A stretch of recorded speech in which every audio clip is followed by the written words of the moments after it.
Hi, my name is Michelle Clark. I am the great-granddaughter of SEPITMA CLARK, and I'm honored today that the Preservation Society of Charleston is taking time to honor her life's work and a home in which she lived. Thank you. I'm Yvonne Clark Rhines. I am the granddaughter of Septima Clark, and I grew up in this home. It's wonderful to see the inside today because I hadn't seen it since I sold it. So this is a real honor for us today. And Charleston loves the history and the re- remarks of Septima Clark. So this is wonderful.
Good afternoon.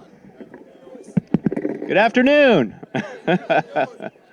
Welcome, everybody. It's a beautiful day in Charleston, and I'm very pleased that you've all come out to celebrate the life of Mrs. Septima Clark with us today. My name is Brian Turner. I'm the president and CEO of the Preservation Society of Charleston, and it's just absolute a joy and thrill to welcome you all to honor this great, prolific civil rights leader, educator, and humanitarian. I want to thank the Hampton Park Terrace Neighborhood Association and send a special word of thanks to a few folks in the audience today. We have Representative Wendell Gilliard with us, who's going to give a few remarks later. I want to especially thank Mrs. Jean Brooks Murphy and Mrs. Sherry Ray for getting this process started years ago, and our homeowners, Weston and Aaron Fennell, who have agreed to have this plaque installed on their property. We could not do this without your active enthusiasm. For those who don't know the Preservation Society of Charleston, we're a membership-based organization, and we're committed to the preservation and enjoyment of Charleston's distinct character, quality of life, and diverse neighborhoods. We began our Historic Markers program in 1959, and by our count, this is marker number 147. But this one is particularly special. It's our first in the neighborhood, but it's also a very good reflection, I think, of our current focus to expand the narrative of Charleston's full arc of history. Mrs. Clark uplifted and empowered so many and is worthy of this celebration. So it is our hope that this marker at her former President Street home will offer the community a unique glimpse into the life and impact of Septima P. Clark, who's become a household name in Charleston, and rightly so. As you will hear more about today from members of her family and through the reading of the marker text, Clark's work locally and nationally had far-reaching impacts on voter literacy and political representation, equal opportunities for black educators and students, and the women's role in the civil rights movement. After all, Clark's friend, Dr. Martin Luther King Jr., called her the mother of the movement. And this is, of course, not the first effort to tell this great story of this woman's legacy in Charleston. Efforts to publicly memorialize her began as early as the 1970s, when the city of Charleston dedicated the Septima P. Clark daycare center at Gadsden Green. The Crosstown Expressway was, of course, also named in her honor. And in recent years, markers and plaques have been erected at her birthplace on Wentworth Street and where her Henrietta Street home once stood. Beautiful works of art have been created, like a mural recently unveiled at the College of Charleston and a celebrated play that debuted last year. I also understand there's a new organization at the college, the Sisters of Septima, and I just learned about this exciting new initiative to mentor young educators in our region. This particular marker provides a window into Clark's later years as she retired from national positions with organizations like SCLC to focus her work locally, investing in the betterment of public schools and underserved communities right here at home, while still playing a significant role in the larger civil rights movement, even hosting Dr. Martin Luther King Jr. here during his visit to Charleston in July 1967. This marker at this location is a testament to Clark's lifelong devotion to the causes she believed in, and notably, one of the only historic markers installed in this neighborhood to date. I want to acknowledge in the audience today Dr. Clark's granddaughter, Mrs. Clark's granddaughter, Mrs. Yvonne Clark, who's going to provide a few words. But before that, we're going to hear a few words of welcome for Representative Gilliard. Thank you all for coming out today.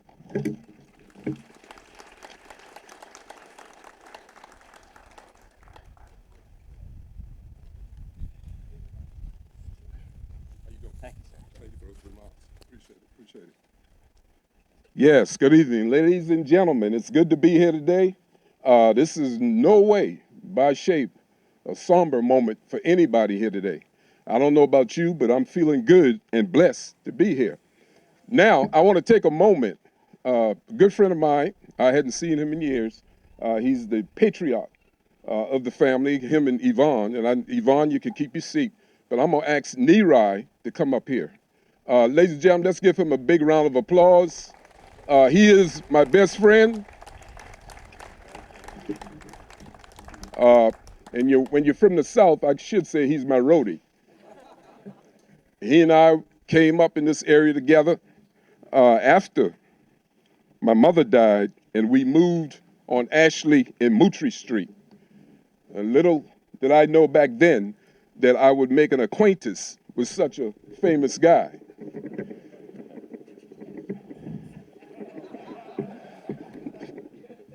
Was that supposed to be a joke? I don't know. But, ladies and gentlemen, is what this moment really means to a lot of us today. And I bring you greetings on behalf of the mayor, William Coswell, and the members of City Council. We welcome you here today. I'm honored to be part of this event, and I welcome each one of you to this beautiful, meaningful memorial dedication. As we gather for the revealing of this historical marker for a prolific civil rights leader, community leader, and educator, Miss SEPITMA CLARK. I got to get that right. Mama Clark. Mama Clark for short. Now, you are here today because of your love for this community. This love for our community, it says volumes that you are present today. You are here because the dedication to this community, our community, and the state. This is a very personal and special moment for me, as Ms. Clark played a huge role in my young life growing up with the family. I lived only 4 or 5 blocks from here, and I ate off this courageous lady's table. I remember the many civil rights leaders, such as Reverend Jesse Jackson, the Honorable Andy Young, and many others who often visited her house, which made an enormous impact on my life. She was a giant, and I want to repeat that, a giant in my eyesight as a young lad. In segregated Charleston, Miss Septima was born to a father who was born into slavery and a mother who was from Haiti, never enslaved. Her parents placed a strong emphasis on education for their children. This is truly, this truly began her life. Ms. Clark graduated from Avery Normal Institute in 1916 and began her impactful career in education as a school teacher in a one-room schoolhouse. Her life was filled with helping our community to better, and I want to repeat that, ladies and gentlemen, to better the lives of not only her, but everyone she came in contact with. And so much that she was part of the protest that won African Americans the right to teach in the Charleston school system. Because African Americans, believe it or not, were not allowed to do so. In the 1950s and 60s, Ms. Clark advocacy grew even stronger to help our community, as she was particularly upset by the voting system for African Americans who at that time had the right to vote but would not because of their challenges with reading and writing. Not because they could not, but because it was illegal for their enslaved parents and grandparents to be taught. She fought against the literacy testing that were part of the voting polls. As a result, Ms. Clark designed educational programs to teach African Americans community members how to read and to write. She was a true champion. She saw where this was key in order to vote and as well as to gain other rights. Her idea for citizen education became the cornerstone of the civil rights movement. She opened doorways into the world of learning. She was called by Reverend Dr. Martin Luther King Jr. the mother of the movement because of her works, her dedication to change and dedication to literacy, and her dedication to fight inequality. These are her legacies, and this marker pays tribute to the memory and sacrifice of her life. Ms. Clark was a giant in her own right. All of South Carolina should know who this woman was and what she stood for. Ladies and gentlemen, it is an honor and a privilege to be here today knowing that I had ate off her table, cut her grass, hang with her relatives, and I can stand here and call him my brother, Yvonne, my sister, and all the other members. Y'all have to remember one thing. As we move through this life, as she has taught us, she always taught us to always care for other people, no matter their needs, no matter the color of their skin, no matter whence they came from, but always show love and respect for God's children. God bless you all. Thank you, buddy. We're going to welcome up now Miss Yvonne Clark.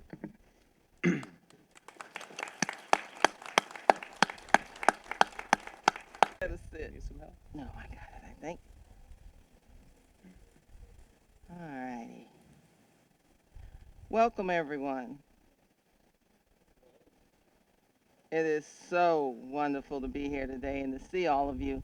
I guess as some of you know, okay. As some of you know, I wasn't planning to make it today. I've had knee surgery and I'm still moving a little slow, and I didn't want to be a little embarrassed, but my brother talked me into it, so we're here. And I'm happy I'm here because I see so many people that I haven't seen in years, probably decades, so it's really nice. Before I say my thank you to the Preservation Society, I'm Yvonne Clark Rhines. My husband Lawrence is here with me, and I grew up in this house. That room right there was my bedroom. I got married in this house, and where's Haas?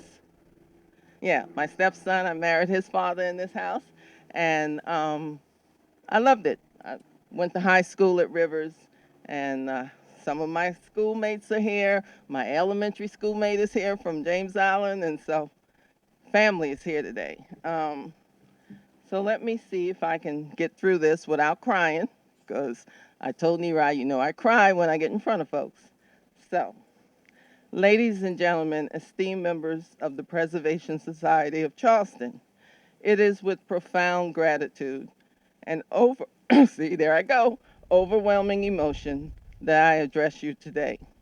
As the granddaughter of the incredible Septima Clark, I am deeply honored by the decision to designate her home as a historic site in Charleston, South Carolina. My grandmother, Septima Clark, was a beacon of hope, courage, and resilience in the fight for civil rights, as you heard Wendell so graciously talk, and equality. Her tireless dedication to education and empowerment transformed countless lives and paved the way for progress in our nation. To see her home, my home, preserved as a historic site is a testament to her enduring legacy and the impact she made on our community and beyond. I extend my deepest thanks to the Preservation Society of Charleston for this extraordinary honor by recognizing Septima's home as a site that you not only preserve a physical space, but also the honor, the memories, struggles, and triumphs of those who fought for justice and equality. This designation serves as a reminder of the sacrifices. I'm sorry, I lost my place. Um, a symbol of hope for future generations, a reminder that the work of my grandmother and others who fought alongside her must continue. On behalf of my family and all those who were touched by Septima's legacy, I express our sincerest gratitude to the Preservation Society of Charleston for this profound honor. I grew up in this home, as I just mentioned, and I love this neighborhood. I used to walk. People don't walk as much as they used to. I used to walk all the way downtown and come back. But this is really an honor that we didn't know would ever happen. When I was in high school, there would be students that would come from California and they would be from all over the country. And I had a little sign in the window that said, Septima's UN, because I met people of all nationalities. So with that, I just want to say thank you. But before I go back to my seat, I would like to have all the members of the Clark family raise your hands because you're all over the place.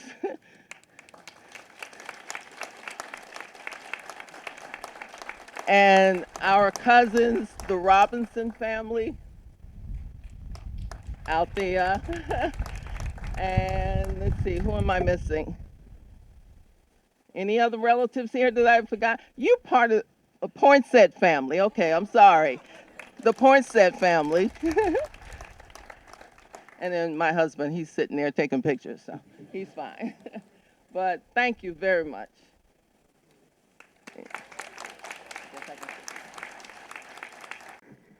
Thank you, Mrs. Clark. Before moving on, I want to recognize in the audience Councilman Dudley Gregory. Thank you for joining us today, Mr. Gregory.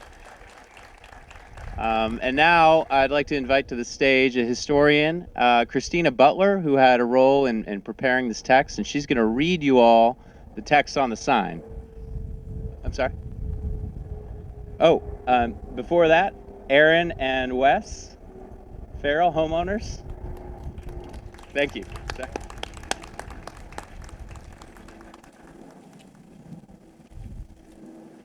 Hi, good afternoon.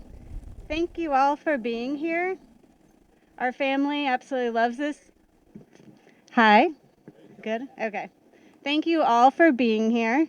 Our family absolutely has loved living in this house, and now hearing from previous relatives who have also lived here, it's just a overwhelming experience today. So thank you all for sharing your time in this house as well. It's been just amazing. Our lives have been enriched and inspired by the history of Septima Clark, so this is just a beautiful, beautiful occasion. We are happy to celebrate that here with you today, and we want to express our gratitude to the Hampton Park Terrace Neighborhood Association for this being a community effort, and to especially thank Jean Murphy and Sherry Ray, our neighbors, whose passion for sharing this history connected us with Anna Catherine and the Preservation Society of Charleston. Thank you everyone who has helped make today happen, and we will pass this on to the next speaker. Thank you. Thank you all for coming. Butler, thank you.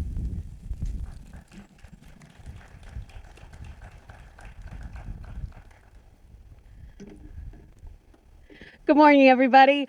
My name's Christina Butler, and I had the privilege of writing the marker that we're here to unveil today.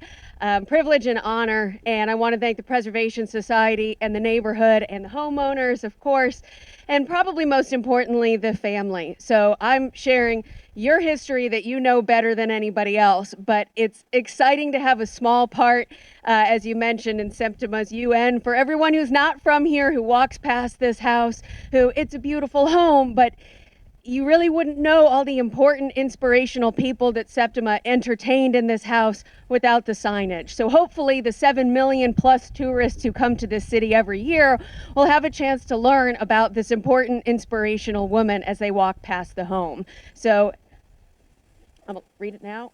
Perfect. Okay. I wasn't sure if we were gonna. All right. So, 300 words or less, that's a real struggle for a house and a person this important, but we'll get through it. It's constructed in 1915 by Charleston Building and Investment Company for auto wholesaler Dabney Yarbrough. 364 President Street is a 4-square house with a full facade porch supported by Tuscan columns and details reflective of the arts and crafts style, including diamond-paned windows and a hipped roof with dormers. The house is situated on lot 255 of Hampton Park Terrace, an early 20th century streetcar suburb that originally had racially restrictive covenants to exclude African American residents until the Civil Rights era. Julian B. and Ruth Davidson Friday purchased the house in 1936 and resided there for 3 decades. Nationally renowned civil rights leader and educator Septima P. Clark, 1898 to 1987, began renting the house in 1967 and was able to purchase it in 1972. Clark developed a citizenship school model while working with Highlander Folk School in the 1950s, which was adopted by the Southern Christian Leadership Conference. The citizenship schools helped register over 140,000 black voters throughout the South. Dr. Martin Luther King, a personal friend of Clark, called her the mother of the movement and visited the house in July 1967. Clark retired from the SCLC in 1970 as one of its only female board members. While residing on President Street, she remained active in the Charleston community, continuing faith-based charitable outreach work, raising scholarship funds for black students, and continuing to speak nationwide on the importance of citizenship and civil rights. In 1975, she was elected to the Charleston County School Board, the same board that had fired her in 1956 when she refused to renounce her membership in the NAACP. In recognition of her significant contributions to the civil rights movement, Clark received an honorary doctorate from the College of Charleston in 1978, a Living Legacy Award from President Jimmy Carter in 1979, and the state's highest honor, the Order of the Palmetto, in 1982. Clark died in 1987 and was interred at Old Bethel United Methodist Church. So before I conclude and turn it over to the next speaker, I think the fact that people like her who literally built this city would not have been allowed to live in this house. And I think it's just fabulous that shortly after the civil rights movement, she was able to buy this house. And even in retirement, 20 years on until her death, continue to be one of the most important members of our community, not just in Charleston, but the South as a whole. So it's an honor to be a part of it. Thank you very much. I'm a talker, so I'm a talk. What I like to do? Oh, okay. I normally speak loud enough.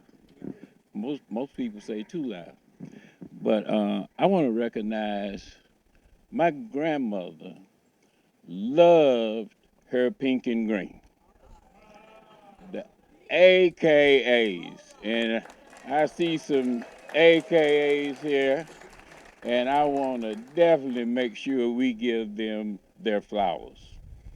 On the day that Dr. King visited us, all that week, some of her sorors and ladies from the church was here preparing the house. Now, I was 12 years old, and I didn't know everything was going on.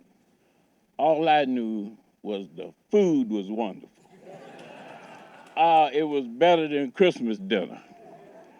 And so when Dr. King arrived, they had a wonderful meal ready for him. And yes, he took a little nap in Yvonne's room. He had to shave, but it was a beautiful. It was, it was a beautiful day. Streets were blocked off like this, but during that time, the threats against Dr. King were so vicious that we had, like, I guess, like FBI or whatever. They were all over this street, in the black suits and ties and everything.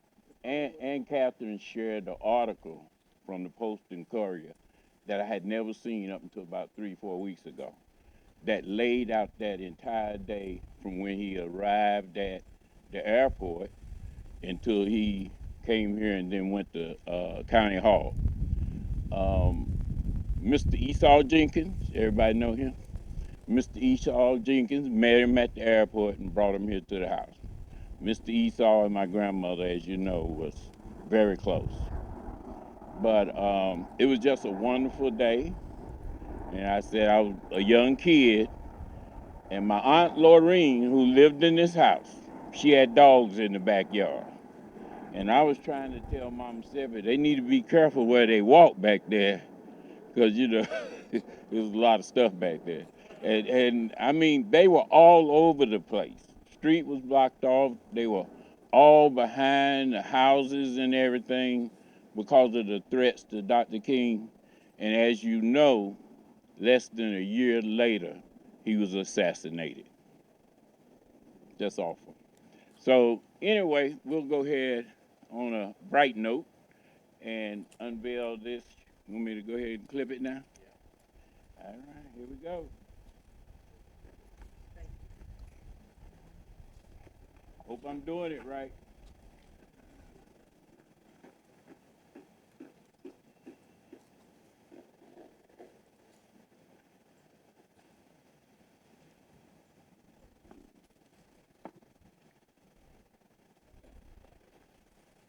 Slide right down.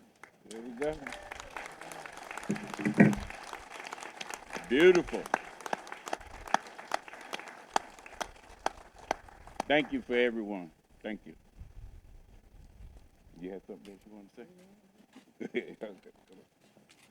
say? Councilman Gregory would like to say a few words as well. Thank you.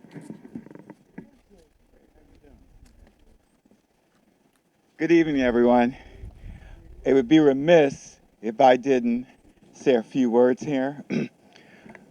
My family has lived in this neighborhood since 1898. My parents, as well as my grandparents, knew Mrs. Clark.